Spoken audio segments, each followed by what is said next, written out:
Kevin and Bean Show. This is even better than I expected. We've been talking about it all week. We had director and co-writer Zack Snyder on the show earlier in the week, and now we're excited to say from Sucker Punch, ladies and gentlemen, Emily Browning has joined us in studio here on the Kevin and Bean Show. Hi, Emily. How are you? Not bad. How are you? Very good. Thanks. It's a big day when your movie finally comes out after something you've worked on so long, so hard, and then you've been out, promoting it so much, and now it's finally here. It's like getting ready to open a Christmas present. It is indeed. It's very, very exciting. Was this you've been in the business for a while now, but when you get the call from Zack Snyder, when you go in the audition, you get a movie with him, and it's Sucker Punch, you got to go, wow, this is a whole new level to my career, right? Yeah, absolutely. It was like nothing I've ever done before. It was crazy.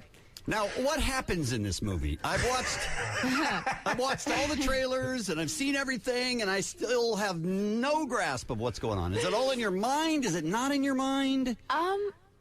Well, I You don't know. have to See, it's funny. spoon-feed the dumb ones. But it's funny because people are like, I've seen the trailer and I don't understand the story of the movie. It's Right. like, yeah, because the trailer's not supposed to give away the whole story of the movie. Well, because see, so many trailers do that that's now, and the it kind of problem. annoys me. We've It's been like, trained that all the funny moments or whatever are going to be in the trailer. Yeah. Yeah, it's funny, but no, it's a story. It's an action adventure fantasy film. It is about 5 girls in an insane asylum in the 60s. Okay. They band together to escape, essentially. And as opposed to it being sort of a straight narrative and them just escaping within that real world, they go into these fantasy worlds where they battle dragons and zombies, and, that sort of represents the battle in the actual world. Okay. Does that make sense? Yes. Not really. Well, If you no. see it. No, listen, I want to see it, but It's a fantasy, It just sounds like I can't tell if they're actually going to get out at the end. They're just crazy and mentally out of control. You're going to have to watch it. That's what's good about Zack That Snyder. information costs you $10, Kevin. Exactly. You don't get that information for free. You pay If for I that. give you $10 now, will you tell me? Maybe later. Off air. What was it like, and I don't know if you had experiences like this before, where you're working on a set with so many other women? Was it... Yeah, I haven't really had that experience before. Was it competitive, or was it nothing but pillow fights in your underwear, or what? Well, no, it wasn't competitive in the slightest. Oh, jeez. This made me nervous. Well, no, it was pillow fights in your underwear. Got it. That's what it was. No, it was like kind of, we became like sisters, We were fighting, we were training with Navy SEALs together, we were bleeding and sweating together, and so we kind of just became like family instantly. It was pretty amazing, actually.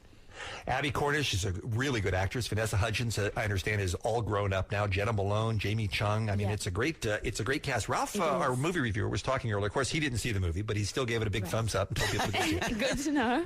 He was talking about how it looks like there may have been a tremendous amount of green screen acting opposite nothing, and how difficult that must be for particularly a young actress. Was that the case? Well, there was a lot of green screen. The worlds were all green screen, but thankfully, whenever we were fighting against these creatures, they were stunt guys in green suits. So we did actually have something to fight You're against. fighting somebody, but just it can't be seen.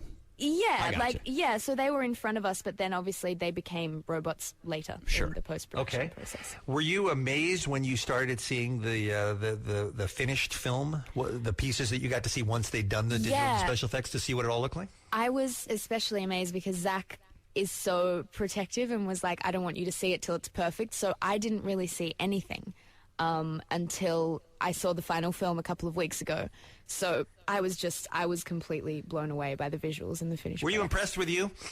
I don't know about that. I was okay. Did you have to really learn to fight? Like, if I came at you, could you choke me out like this now because of this Yeah, training? man, I totally could. Nice. We trained for 3 months, 6 hours a day, 5 days a week. 6 hours a day, 5 days a week for 3 months. It was intense. We trained with the stunt guys doing sort of mixed martial arts and sword work, and then we trained with Logan and Dave, who are Navy SEALs, and they were sort of teaching us to They got such a good lift game. weights and such, and they taught us our gun training, and so yeah, it was very intense. The Navy SEALs are like, what are you doing today? Well, just training the cast of Sucker Punch. What are you doing? I see Emily Browning on UFC 135. That's what I see. All right, let's talk about this story that I'm sure you've been asked many times. Oh, the headline of the article is Emily Browning's sex scene was sucker punched. What happened? This is you and John Hamm, I guess, had a moment that's not in the movie? First of all, it was hardly a sex scene. It was so mild. That's not what we want to hear. I'm sorry. No, it was so raunchy. Thank you. Yeah, unfortunately, it just didn't quite make the PG-13 rating. Did you make out with Don Draper? I did indeed. And how's that? On my birthday.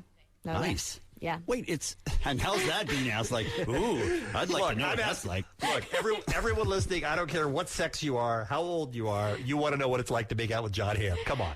Okay, honestly, we were in front of a camera, and just as every love scene is, it was just weird and For awkward you, and yes. It was just work. You didn't enjoy it even a little bit, Emily? Well, no, I mean, I don't know. We kind of had it. We were just making fun of each other the whole time. I don't know. I would tease him for being really old. He would make fun of me for being a child. It was, and there's cameras like in your face. I don't think that's ever sexy. I think it's just weird and awkward, to be honest with you. Too many people standing around watching you to be able to really enjoy it, I guess. It's strange. So it's mechanics. It's just like a fight scene, really. It's just you got to remember, what am I supposed to do? Where do I, put my hands? Where do I lay? Whatever it is. Yeah, something like that. So you don't see a career in porn ahead of you, as that seems bad. All right. Not so much. Just checking. To be honest. That's a question we ask everyone. Okay, good. Standard question. It's interesting to hear the way you describe it. Just didn't make it in the movie, because the story that I heard was that it was in the film, and then there was some sort of problem with the ratings board. The MPAA people or something had a problem with it, and then they tried to edit it and whatnot. Yeah. There were. It was good enough that they were going to rate it R. Yeah, pretty much. Okay, all right. Then you're underselling it. Yeah. So. Yeah, I mean, it was an issue. I mean, I suppose, yeah, I don't really understand, to be perfectly honest with you. Well, none of us do. But ratings board. Yeah, well, it's just weird to me that you can see so much violence and you can't. People are so freaked out by sex. But anyway, that's just my opinion. So yeah, is it like that in Australia? By the way, is it similar in terms of the ratings of the movies? Because I always wondered, we get the impression, living in America, spending almost all of our time in America, that in other parts of the world, they're much more open to and receptive to those sorts of things than we are here.